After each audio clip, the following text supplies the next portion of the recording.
Hey all, before we begin, I've got some exciting news to share. We've been working on something a little wild behind the scenes. It's called Unchained On Air, a revamped live stream series and podcast feed that takes you way beyond the headlines. It features sharp, maybe even controversial, takes on major events and the kind of on-chain intel that never makes it to your feed. Way more shows, way more often, each one laser focused on a different slice of crypto and finance. First up is Dex in the City, where the wallets are cold and the takes are hot, with Jesse Brooks, Catherine Kirkpatrick-Boss, and V. Lee. Three powerhouse lawyers gathering to dish about the latest from DeFi enforcement to token regulation and everything in between.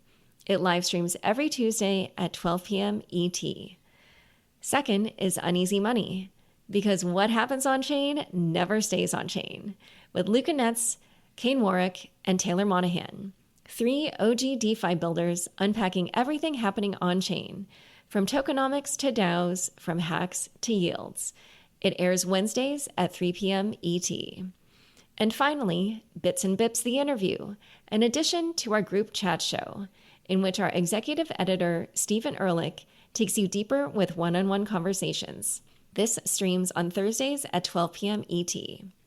To catch the live streams, follow Unchained on X, subscribe on YouTube, or find us on your favorite streaming platform now. And don't forget to hit the bell icon so you never miss a show. And if you can't make the live stream, these episodes will show up in your podcast feed the very next day. Thanks, as always, for your support. Liquidity has been pretty tight, and what we're seeing now, at least, is that QT is coming to an end December 1st. I think near term, the setup is very constructive. When you take on fixed debt against a highly volatile asset, historically, that ends pretty fucking badly. I'm very bearish on DATs. I think these are mostly in a death spiral. Hello, everyone. Welcome to Bits and Bips, exploring how crypto and macro collide one basis point at a time. So today we've got some rather spicy and interesting topics, but we're supposed to pretend to do things in order rather than live in total chaos, so we're going to do some intros. I'm Austin Campbell, high scholar of Zero Knowledge Group, self-described and recovering grouchy fixed income trader, and professor at NYU Stern. Joining me today are my two co-hosts, Chris Perkins, the golden hand of CoinFund, who has promised us that prior to Thanksgiving, he's going to let loose on some topics and then drop the mic. And Ram, Maester of Wealth, leader of Lumida, who's going to bring us macro and markets perspective and may or may not be able to successfully show us a chart. We'll find out. No guests today because the three of us have more than enough that we intend to talk about and far too little time to get that done, but we will continue to have some excellent guests going forward. Before we start, remember that nothing we say here is investment advice, and that as general advice, don't take investment advice solely from podcasts. Check unchainedcrypto.com, Bits and Bips, for more disclosures. So guys, let's start with a little bit of market discussion today in a section I'm going to title in our working notes, Detour or Death Trap. So the market's been a little bit volatile. Bitcoin prices fell to 82K. Before rebounding to the mid to high 80s throughout the day today. Alts in many cases have been hit much harder than that. So where does this leave us? On the crypto side, the Coinbase premium may be back to positive. The cryptocurrency complex hit an all-time daily high for volume with the CME. There have been some minor improvements in dollar liquidity, according to Arthur Hayes. He says QT stops December 1st. Wednesday will probably be the last fall, and U.S. banks increased lending in November. Jeff Park has noted that we're relatively bullish. We're finally done with long leverage trying to catch the knife. Open interest has come back to the short side, and this is a welcome reset if we can confirm IBIT inflows, which was today. If we zoom out and look at markets more generally, President Trump has accepted an invitation to visit Beijing next April. He invited President Xi to the U.S. for a state visit later that year. The market is now repricing at a 75% chance of a 25 bip cut at the December 9th to 10th FOMC meeting. And New York Fed President John Williams has signaled a policy shift, citing rising job risks and cooling inflation. So I'm curious what you guys are making of the backdrop. Ram, let's start with you and see what you have to say.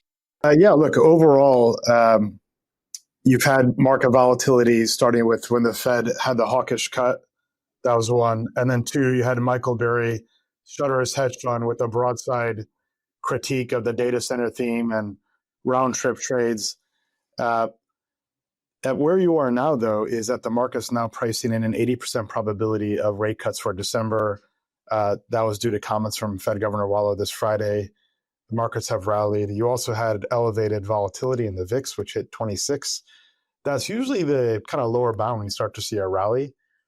So I think you're in good shape. I think we rallied now through year end and feel pretty good about that. I think on digital assets and Bitcoin specifically, I call this a Nick Carter rally. I think Nick Carter said I'm buying Bitcoins. This is the Nick Carter rally. This is a KOL Nick Carter rally. So Nick, this is for you.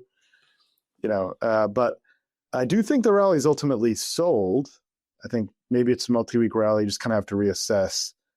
I don't think you get to new highs in the next 1 to 2 months per se, but I think it's risk on. We'll have retail sales report tomorrow. I expect that'll be strong. And you see a lot of conciliatory messaging from the White House on almost like every dimension. So it's really been a change of tone ever since the elections. So, overall, this is constructive. I still view this as like a Goldilocks macro setup. You just had a negative sentiment from headlines that weren't reflected in earnings. And earnings is strong, continues to be strong, and there is ROI on the data center spend. We'll talk more about that when we get to NVIDIA. And maybe I'll chime in. And I think one thing that I've noticed is that retail is exhausted. They got hammered on 1010. They're still getting over that. And then they got this whammy last week, a little bit before that, to your point, Ram, where they're like, wait a second, the Fed might not cut in December. And it seems like rates have been in the driver's seat. And it's kind of concerning as crypto natives, where we're like, gosh, this really, really centralized thing controlled by a handful of governors is really driving all of our asset classes. We're trying to deliver this decentralized finance thing, and that's all that matters. The good news for markets, though, is that Polymarket right now is pricing 83% chance of a 25 basis point cut. You mentioned, Austin, the futures volumes that we're seeing. That's great news if you're one of the 4 tokens that are covered by CME futures. The one thing I think that's still really hurting these markets, and I talk about it over and over again, is the lack of alt futures beyond those 4. We just don't have that comprehensive liquidity. It's been that liquidity is forced offshore, where you're still subject to the ADL, the counterparty risk challenges, and so that's bad. Last thing I'll say is that against this backdrop, retail has been hurt. They're going to come back eventually. But there's this bigger flippening I continue to see, and that's the institutions slowly, methodically marching forward as retail does what retail does and goes for the next hot ball of money. I don't have major things to report, just things that I see in the market. I'll give you an example. We have a business that we launched the risk-free rate of Ethereum, very much fixed income foundational product that's very institutional in nature. And I'll tell you, the last day signed 3 major contracts of major institutions as they methodically march forward. And that's just an aside, an anecdote. But I guess my point is that institutions, every day, they move more methodically forward. Retail comes, retail goes. Fed's in the driver's seat. One last thing that I'm concerned about, frankly, we saw NVIDIA earnings. They did pretty well. I'm kind of concerned what happens if they miss earnings in the future. And I think even Jensen mentioned that could result in some challenges. The other risk out there is you hear this news here and again around quantum. It's coming. It's almost like the Y2K thing that's out there that no one really knows it's going to happen. We know it's coming. And the last thing that I'm a little bit concerned about, and Rob, I'd love your perspective, is on JGB yields, right? They remain elevated. And we saw a surprise rise in Japanese rates that really surprised markets a few months back, really hurt asset prices because there's this concern around deleveraging of what's known as the yen carry trade. we're still seeing them elevated. And then finally, liquidity has been pretty tight. And what we're seeing now, at least, is that QT is coming to an end December 1st. So at the end of the day, all those risks and benefits, I'm kind of in Rom's corner. I think long term, I wouldn't be here if I wasn't super bullish. I think near term, the setup is very constructive. Well, I'll hop in and then we can get to the GGB yield point. One, I think, Chris, what you're saying about institutions coming in also has major implications for the crypto complex as to how we think about prices going forward, right? If you rewind 2 years ago, 4 years ago, we didn't have to think about what are the differential opinions of the average crypto person versus, like, call it people in their 401k funds or pension funds so much when we were thinking about Bitcoin versus alts or like rotation between tokens, because everybody could buy everything. But realistically speaking, for a lot of the institutional buyers, like you said, if there's not CME futures or some sort of listed equity product, a lot of them are just not going to touch the thing, right? Like, I don't think there's a lot of institutional buyers of like many of these project tokens, many of the smaller blockchains, many of the more like subscale projects in this space. And so as we're looking at price action, I mean, I will remind everybody that Bitcoin going down to the mid to high 80s is still up significantly from the election, but there are a lot of alts that have performed significantly worse over that same time frame. And I think that might have to do with the growing divergence between the buyer pools, because if you go look at people who are the holders of Bitcoin now, and if they own any other crypto and would identify themselves as traditional financial investors versus, say, the holders of, let's pick something not even too far off the beaten path, like, say, the SWI token, you probably have a very different investor profile just between those two pools, much more than we have in the past. Like, Ron, what do you make of that? What would you expect? Yeah, no, I agree with your observations. Digital assets like Bitcoin have a bid. There's an emerging thesis around international money with major institutions behind it. Altcoins, I'm not sure you can trust their fair value. The depth of the order book is limited. You have to be highly selective. A strategy that's long top three and short the rest probably does well on average. I think I'd be very suspicious and skeptical of the vast majority. This is not a controversial statement, I think, for us, but I don't think people appreciate that. You stick to quality, stick to liquidity. Just on the JGBs, I put this in from a medium and longer term perspective, this doesn't really mean much. It's just a nothing burger. This is like a phrase that you hear me say often. This is another one. This is just another nothing. So the good news is, I'll talk like big picture then tactically. Big picture, what matters is earnings, a pattern of disinflation, constructive regulatory policy, consumer spending, the government still spending, all that's going in the right direction. You have record beats, strong earnings growth. That's the big picture. Like every single cylinder is working here. The rest around that's just news and sentiment. Sam Altman says something stupid to Brad Gerstner about $1 trillion in unfunded liabilities. Michael Burry comes out, shutters his fund, takes a broadside attack. Like, that's just news.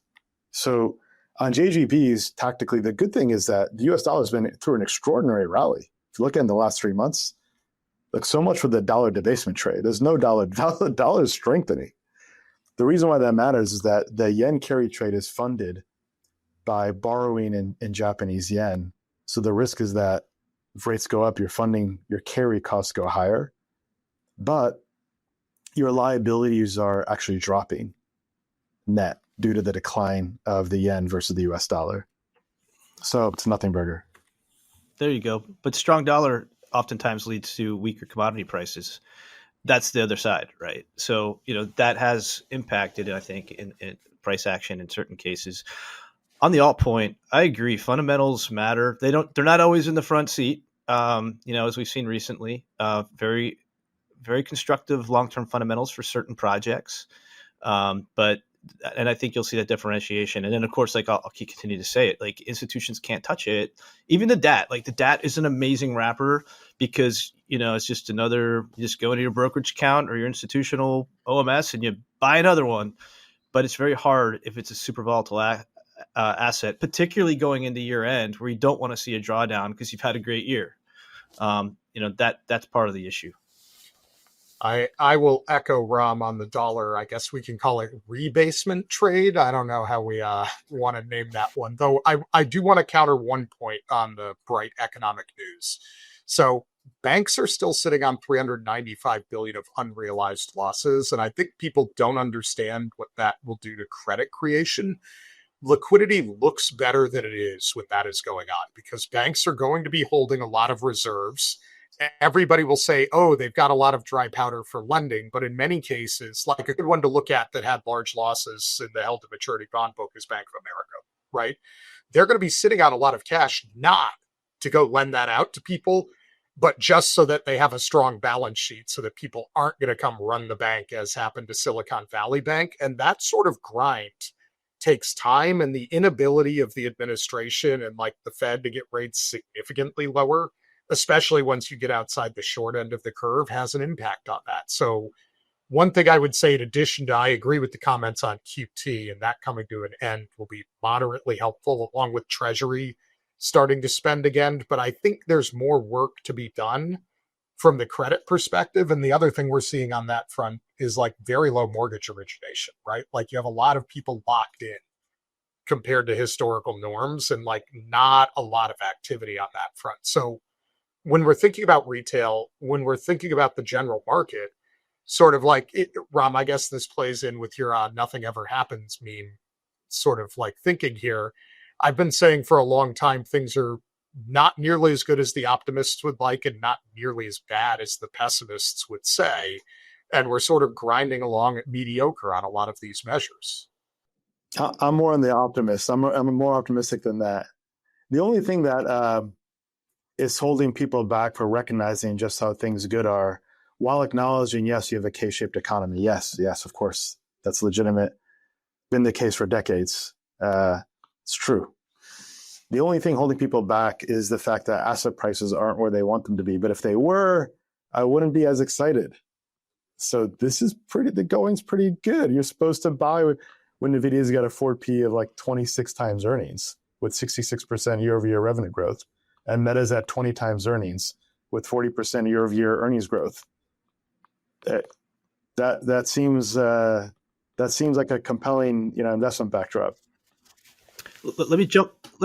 Austin, let me jump on your bank point because we know a little bit about banks, and I don't think it's a surprise that you're seeing the Basel Committee now lightening up a little bit, particularly when it comes to crypto. They don't just do that without pretty strong feedback from people like Governor Bowman and others.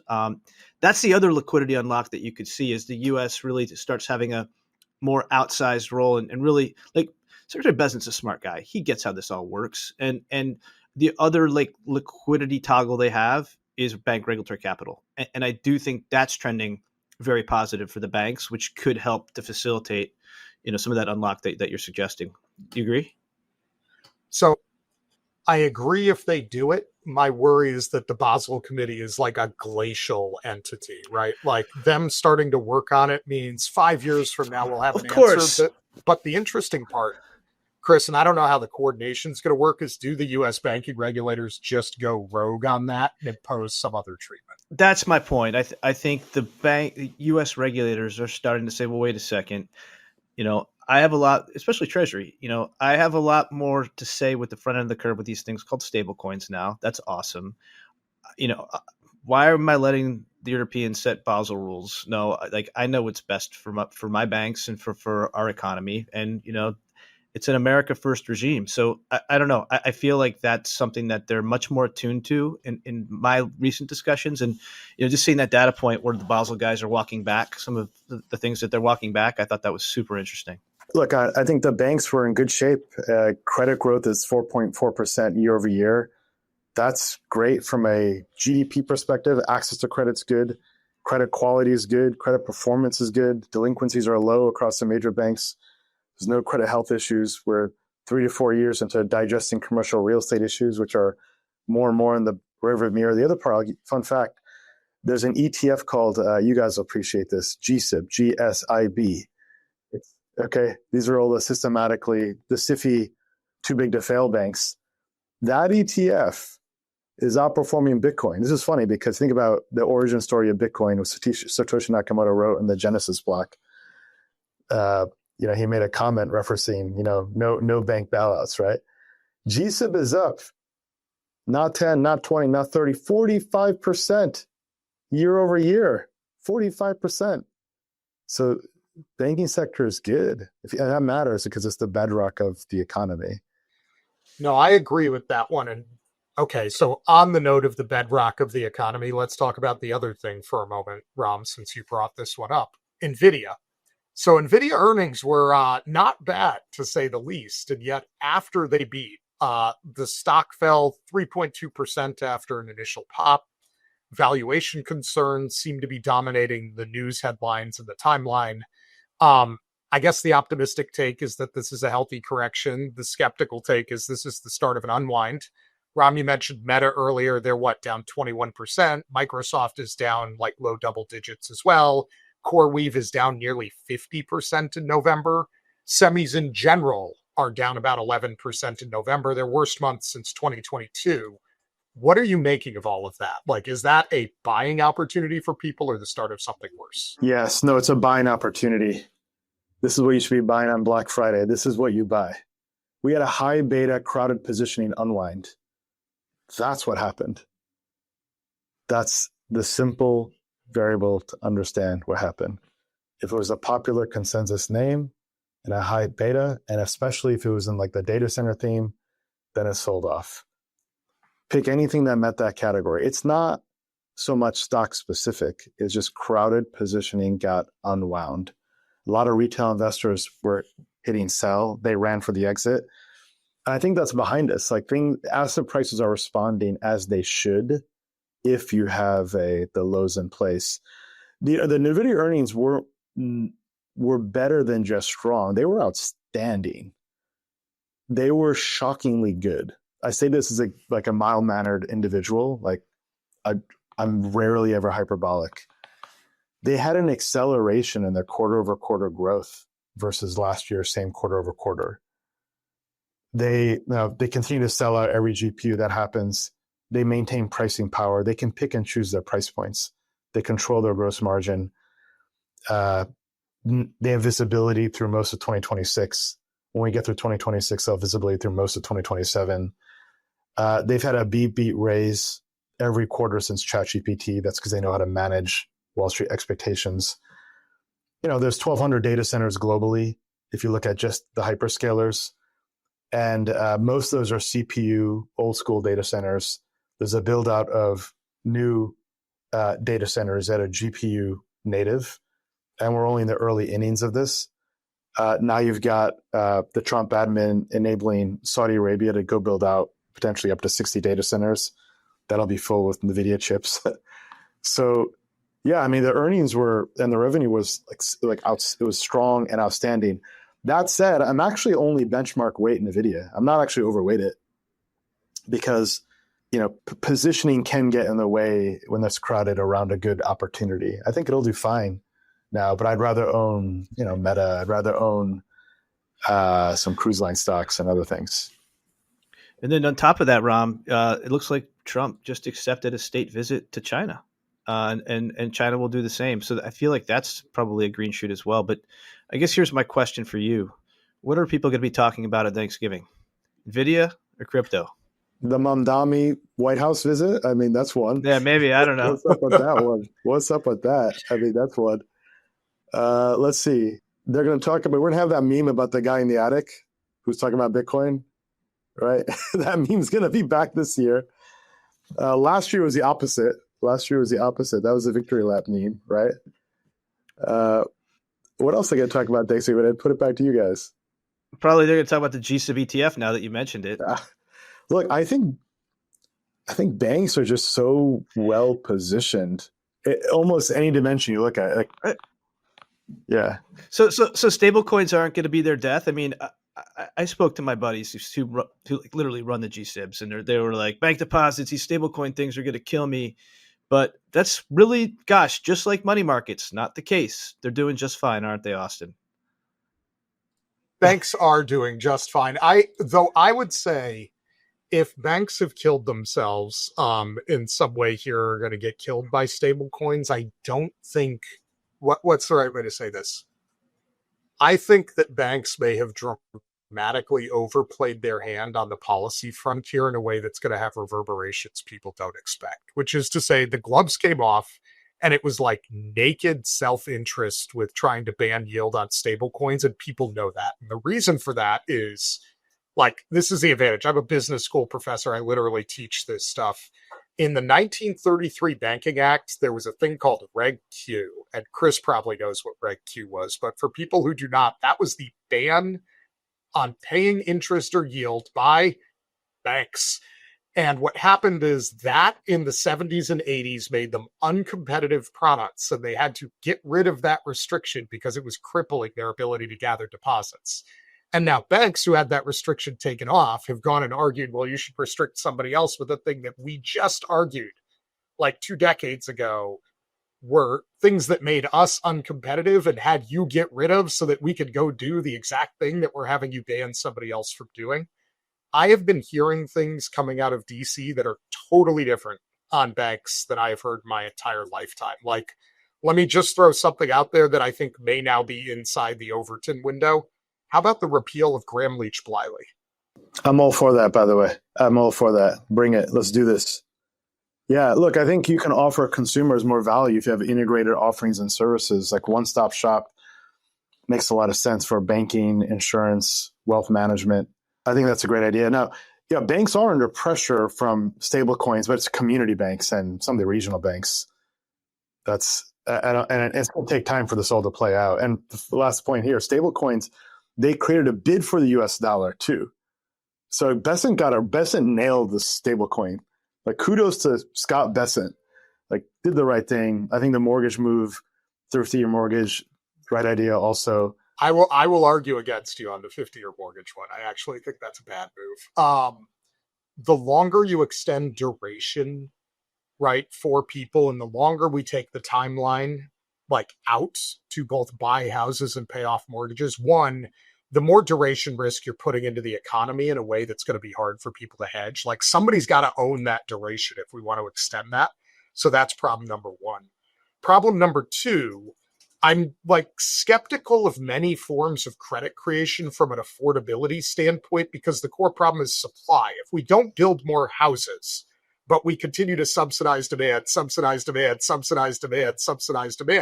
all you're doing is causing inflation. Like, that's not to anybody's benefit. We're just inflating house prices for boomers. And the reality is young people still can't buy anything. Prices will still be going up. We need to build more stuff if you want to solve the affordability problem. Just a brief response to that.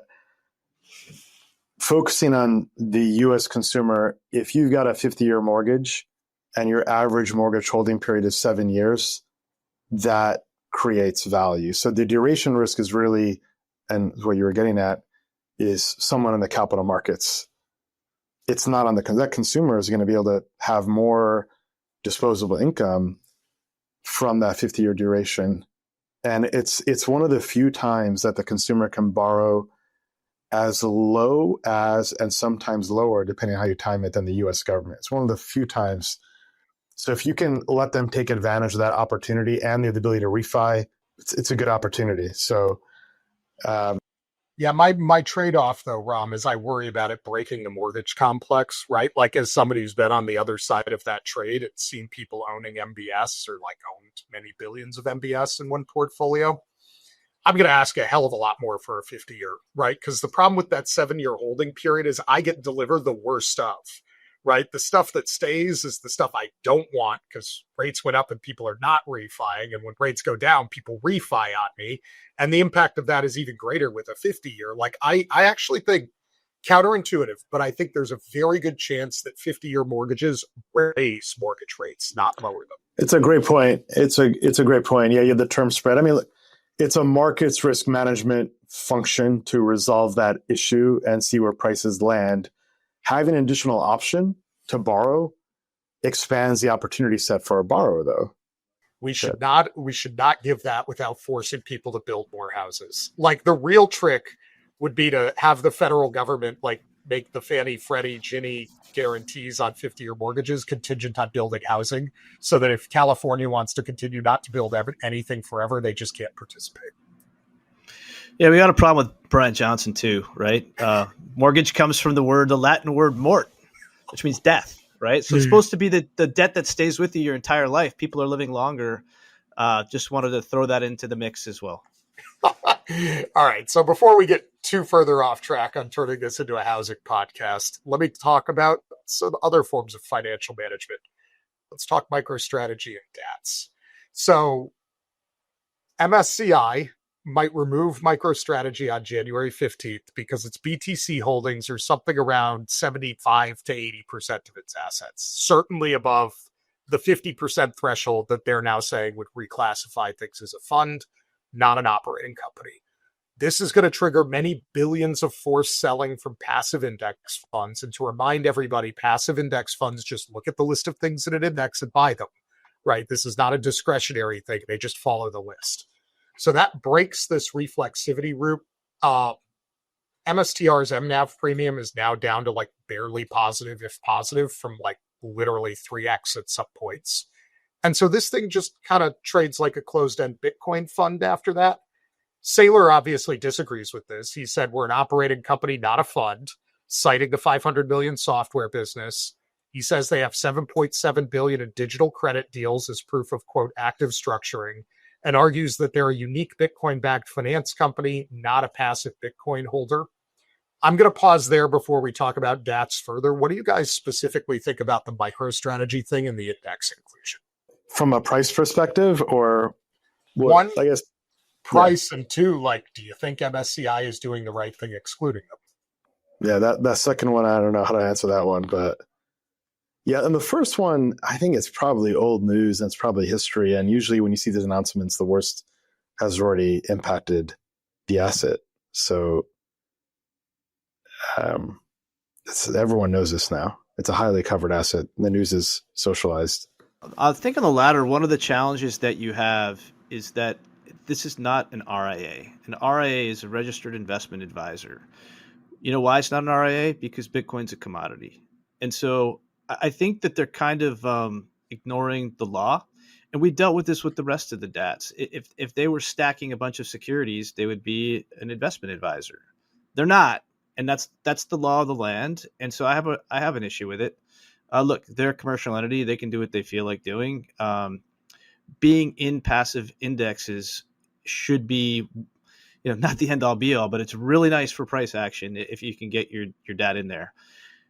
Look, I think the entire DAT complex we should talk about a little bit as well. We're seeing a lot of pressure, negative MNAVs, stock prices have been hit. And I think there's been some really good dialogue around why and like what's the natural stasis of DATs. The fact is it's expensive to be a public company, especially post Sarbanes-Oxley. You got quarterly reporting. You have an entire set of compliance apparatus that you have to have in place so you can stay compliant with the law. And, a lot of history we have to blame for some of the things that have happened and why we need that type of compliance. I think in time you're going to see, Trump's even talked about moving from quarterly to semi-annual reporting, things like that to take some of the regulatory burden off. But TLDR, it's expensive to be public. That said, if a DAT is run efficiently, if they have control over their expenses, it's pretty simple math. What does it cost to run? And what is my yield? And what is my risk adjusted yield? Am I able to have profit from an operating company perspective? And I think as you get into like DATs, like the ETH DATs, they're generating that 3% and then some yield. If they can keep those earnings underneath the expenses, I think the natural stasis should be positive MNAV. But the market's going to do what the market's going to do. And then, of course, if someone were to take over one of these bad boys and liquidate them, your MNAV should return pretty close to 1. I'm very bearish on DATs. I think these are mostly in a death spiral. I think you should stay away. I think the market's going to force the holders to puke them out at terrible prices. The DATs have way too much structure on them to enable M&A, which is one way to unlock value. And the second way to unlock value is to sell the native token and buy back the stock, which also undermines their narrative. Markets know all of this too. So this is a terrible position to be in, I think, if you own debts. Certainly stick to the highest quality debts you can find. Yeah. Stick to the highest quality debts. The vast majority of debts are altcoins. And I don't think you've seen the bottom yet. Oh, look, I'm not going to push back and say that a lot of DATs have some serious issues. Like we even talked about the lack of futures for some of these alt DATs. Like it's very hard to manage. Like, if you don't have all the tools at your disposal, it's very difficult. I do think that there's value, but again, it requires that fundamental underwrite, and you have to look at. There will be some phoenixes that rise out of the ashes, but there'll be plenty of ashes. Is how I look at it. Yes, wait for the ashes. Wait for Rome to burn down, and then wait another 2 months because you're still probably too early. Then poke around, and then you might find something there. I will remind everybody phoenixes are not guaranteed. Sometimes it's just ashes. But I guess I would say, everyone hates it. Well, let's zoom out on them for a minute. Like Matt Haugen had a very good thread on this, but I'm going to paraphrase it and say it relates to some of the things I have complained about with DATs. And I think, Ram, you've said before as well, which is, let's think about DATs and valuation. One, if you had a DAT that you knew with certainty was liquidating basically tomorrow, it should trade exactly at the value of its underlying assets, right? Plus or minus some wiggle for selling that thing. But that's an execution question at that point. They don't. Why? On the bad side of the ledger, Matt says expenses, illiquidity, and what I'm going to file under corporate risk, aka idiosyncratic risk, aka Chris is the director and he turns out to be a North Korean and he stole half the money type stuff. Back to why do we have Sarbanes-Oxley in the first place, right? So all of those are completely valid reasons for a DAT to trade below par. Expenses in particular for many of these DATs, as Ram said, are very high. There are some that have promised, quite frankly, some egregious compensation packages to people. And so as a result, should be trading at a large discount. So Matt's reasons for trading above par, and here's where I'm really going to lean into the Ram bit, were debt issuance so that they can have cheap funding, the ability to lend assets, and income generating strategies with derivatives. And let me tell people this, all three of those are reasons for them to also trade negative. If you look at the leaders of most DATs, you do not have like experienced bank and hedge fund executives doing this 80 hours a week with the kind of track record where you think they know what the hell they're doing in that space. And as Chris, myself, and Ram can all tell you, banks are like a combat sport. Like you are playing against other people. This is a competitive field. If you think you could just get into lending and magically make a profit, or get into derivatives trading and magically make a profit without paying a lot to hire good people and building a whole bunch of stuff that itself is really fucking expensive, you are like on another plane of existence. So I actually look at most DATs trying to do that and be like, nope, they're going to blow themselves up. Amen. Like I think you made a great point at the end. Operating company matters, right? And at some point, everyone's going to be some kind of a DAT in the future. If this thing that I think is going to happen called decentralized finance wins, like people are going to hold assets on their balance sheet. Maybe not, that's not going to be their primary objective, but you're going to see this convergence happening, and operating companies matter. Profitability matters. I've talked to many DATs in the last week, some really good ones. Their entire focus, operating company. Hey, I see this gap in my ecosystem. I'm going to close it. I'm going to go out and I'm going to lead enterprise sales. I'm going to leverage the power of U.S. capital markets to really build out an incredible team. Maybe I'll make an acquisition in this space. I'm going to own the operating company. On debt, I'm so glad you brought this up. I've been thinking about it forever. I think structured correctly, you could have a new type of debt, in-kind debt, where you actually offer total return products. And you can actually make that part of your operating company, because if you know what you're doing in the DeFi space, you can probably earn more and take a spread on the coupon that you have to pay. Take Ethereum, for example. It's almost impossible for a sovereign wealth fund or anybody else to buy a security that pays you total return Ethereum, pure total return ETH. You can buy the ETF. It's really hard to stake because you have to hold contingent liquidity because of the unbonding issue, which has got out of control because we had an issue. But what if you were to take in-kind ETH, stake it, make a spread, pay back a competitive rate? If that math works, you can actually make money and you can offer the world something that they want, a total return security. Am I wrong? No, I think that one makes sense. And the other thing that I would say is, Chris, I think you've hit on something important about the debt conversation too, which is the type of debt that you take on really, really matters. So if you look at MicroStrategy, the mistake that they've potentially made is like term debt with fixed coupons as things are like flopping around like dead fish, and then went and acquired more Bitcoin denominated assets on the back of dollar denominated debt, meaning that you've got essentially an FX trade going on inside of that thing. Right. Chris, you're familiar with FX. It's more volatile than people think. When you put Bitcoin on the other side, boy, are things going to get spicy. And that's just Bitcoin, like alts, even worse. On the other hand, if the debt used was something like, say, repo, right, where you're just essentially using your Bitcoin or something, lending it out and collecting something in return, or doing the reverse, like borrowing dollars against it. And then, Chris, as you said, deploying into DeFi and earning higher spreads than like the regulated financial entities could, there might be something there. But the important part of all of that is that you are currency and like term matched on both sides. Yeah, like there's more to it, right, Austin? Because many times you're going to have dollar liabilities. Yes. Right. You're going to have to pay people in many cases. Yeah, you can buy NFTs with ETH, but you still have those dollar liabilities. You need stable coins. Like people want dollars. They're not going to. In many cases, they're not going to take your Bitcoin or ETH, or not yet. And so that mismatch has to be really carefully managed. Personally, I don't think it's going to be the end of the world for some DATs to sell in kind, because like if you're a monster ETH DAT and you're making nearly 100% of your revenue, and again, I'm overgeneralizing, in staking, let's just say, and I don't think that's going to be a successful formula. I think they're going to have other operating companies, but if all of your revenue is in ETH and your liabilities are in dollars, yeah, maybe you can lend it out.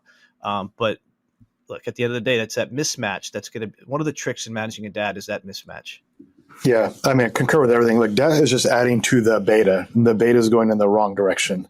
That's it. These are attention momentum assets. The attention's moving to NVIDIA, Tesla FSD, Google Gemini 3, everywhere else. And I think that'll continue to outrun. For now. And but the fundamentals are but Ram, look, if you can build fundamentals and you have an operating company that's profitable, that's the solution here, isn't it? You got to earn your way out. I agree. 3 to 5, like your ETH point is like right on the mark. Like I think it's accurate.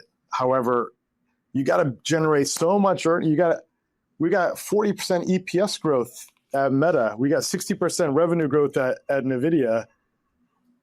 Like the core generating power isn't there at the current prices. Yeah. Right. And exactly until ETH rocks back to 60K, like Tom Lee's telling us it's going to do, and then it's going to be just fine because we're stacking crypto to share. Every cycle, someone gets carried out in a stretcher. Is this Tom Lee's time? Right? I don't know. No, I talked to him this morning. He's going to be fine. Yeah. Is it Michael Saylor's time? Ooh. I would tell you, I'm more worried about. I'm more worried Yeah. about them given the debt structure. That's not a statement on Saylor. That is a statement on when you take on fixed debt against a highly volatile asset. Historically, that ends pretty fucking badly. Yeah. The thing about the debt is that, like, even if you did overnight funding, if you can't roll over your debt due to some kind of seizing in markets, you have an issue there, which is another issue we saw in the 2008 crisis, right? Well, we saw that when it was matched against longer dated stuff. So like, let me propose a theoretical DAT structure that I actually think would stand the test of the current moment, which is, let's say I have a DAT that has a huge pile of Bitcoin or ETH. I go borrow against that and just deploy it into the basis trade, right? I'm earning a spread on that thing. So I'm generating positive cash flows into my vehicle. And because I can unwind the basis trade spot and my borrowing is spot, I'm term matched on those things. Then exactly as Chris said, you got to take those and start buying more things that generate cash flow. That's kind of like, call it like DAT Berkshire. That I think could work. But like anybody doing term here, like guys, look out. You don't do term on a 60% fall asset. It's a great point. Look, I think this, go ahead. Sorry. No, the alts can't do that basis trade, a regulated basis trade with futures, right? Because they don't exist. Except for the DATs can. solutions. No, they can't. There are none. That's my point. It's like there are no, like we're just really hamstrung right now. We don't. I think they're coming online, but we don't. No, have I'm saying comprehensive. have your dad should do this like offshore, just like do it with Athena or something like that. Like there are ways to get into the basis trade as a dad. Keep it regulated, man. I was going to say I'm making you angry now. I'm just saying if you want to take that risk, you totally could. The consequence of all of this, I would say, is number one, DATs will be sold on rallies. People, they're in quicksand. They're trying to keep their head above water, or above the sand, I suppose. The second thing is you will see puking. You will see the market will wait, and you're going to see bodies floating in the water that are recognized names that had to puke at the worst possible price. And that's when I would start to say, gee, is there something for me to do here? Hold on. He's actually, go ahead. Is there going to be anything left to do, though? Because here's my other question. Are the DATs prepared for making contact with activist hedge fund investors? Because those guys do not play nice. And you're going to get into situations where I don't think there's a body that ever floats to the surface. I think they chop up the corpse and sell it for parts. I think that's the same thing, though, right? Because you're going to see significant equity impairments somewhere. You're going to see write-downs and losses. And you're going to see maybe, I don't know, a fund that got into this in a big way, see redemptions of capital, maybe a shuttering.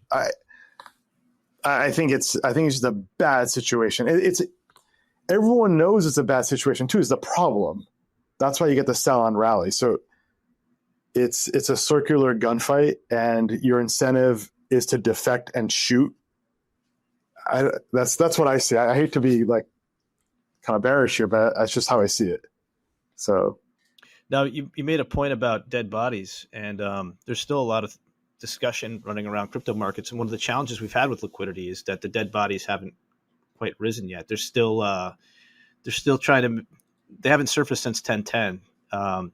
That's also impacting the overall crypto markets. I don't want to get away from DATs, but like it takes time for these dead bodies to come up. Right. Look, you do have a nice little counter trend rally now, right? Like you're seeing things like BMNR went up like 20% today. Like should rally with risk assets for a bit. I would just say, my view would be don't kid yourself and say, okay, we're so back. I think a lot of people are going to say, how far can this run before I hit the bid? That's what they're looking for. All right. So speaking of things that we've got to ask how far they're going to run on, let's talk about the Monad ICO.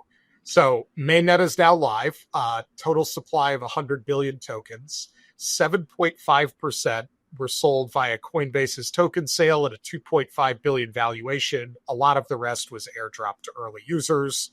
The remaining breakdown is 27% team, about 20% investors, 38% ecosystem, a little bit for the treasury. Today, the fall on that has been high. It traded below the ICO price. It's now above the ICO price. Last I checked, it was about 3.5 billion FDV. I'm also going to take a moment to remind everybody here a properly priced IPO or ICO should trade above or below the cost at about a 50-50 ratio if you've hit the target squarely with the market. So I'm curious, what do you guys make of this ICO? And I want to throw in a specific angle for you, Chris, because we're talking about regulation, which is that this was on Coinbase's ICO platform. They are directly challenging the offshore exchanges like Binance.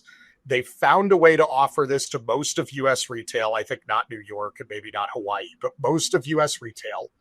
And I'm curious what you think is going on both with the token launch and capital formation, but also what it means for a U.S. company to have done this and given it to U.S. retail. Totally fascinating. A year ago, this would have never happened. Like somebody would have gone, would have been in Gary Gensler's crosshairs in a major way. I mean, straight to jail. If you even thought about it, they would get you. I mean, but now it's incredible how far we've come in so short a time, where public markets are now able to leverage public markets. They say it a compliant way, and I don't think it's been challenged yet. It's KYC'd. I think many of us, having survived some of the shenanigans we've seen with different airdrops and other types of solutions, I think people kind of welcome this kind of anything that will make things better and solve for the more democratization of access. I think this was offered at 2.5 2.5 cents. Yeah, and so now it's trading up a little bit. So if you got in early, maybe who knows where the market's going to go, but at least you weren't boxed out in favor of some large institution, like we typically see. So I think generally favorable for the direction of travel. And if you listen to Chairman Atkins, he wants to make public markets great again. And yeah, I think there's plenty to do on the equity side. I think this is really exciting on the crypto side. And then let's not forget internet capital markets. There's an entire DeFi way to do this as well, which makes me even more excited. I think that maybe ruffles some more feathers, but at the same time, the opportunity set is even more profound. Imagine anyone in the world with access to the internet can buy a token when it's first launched. Like, that is very cool. So I think a lot's going on in public markets. I love the direction of travel. There's going to be some tweaking. It wasn't a home run for Monad, right? It kind of got off to a good start. It fizzled a little bit, and then they were oversubscribed in the end, which is great. But I kind of want to see more of it. Yeah, I mean, I'll say this is sort of getting to the heart of some of the criticism I've had for the SEC under Gensler, right? Which is, if you create a regime that's so broken that the only people who can get in as early investors are essentially qualified institutional buyer level or other really high-end people, you're creating a bifurcated market and pushing everything offshore. And when you push things offshore to highly, call it opaque platforms, you end up with problems like, at the medium end of problems, the listing process at Binance, where there's a lot of allegations of like pay to play type things, Binance taking huge cuts of tokens because there's not much competition, or at the very bad end of the scale, literally FTX. Look, I'm not saying that I'm 100% certain all of this works under current US law, but I am saying this is exactly the kind of thing the SEC should be finding a pathway for, because it's way more fair to retail to get their hands on things early on at the same terms as everybody else in a relatively transparent way through a US entity. Right. And so, Chris, I think the point that I want to hammer on here for a little bit is, again, this is kind of how these things should work if you're going to do them properly. Right. Which is to say, I don't want a lot of offshore nonsense. I don't want undisclosed terms. I want to just like shotgun this thing into the world, right, at equal terms and let everybody play. Markets, people are going to win and people are going to lose, but they need to be about fairness. Yeah, no, I agree. I'm nodding my head. It's leading by examples, showing how to do it the right way. It's a big win for Coinbase too, and Coinbase has a new business model here. They can curate.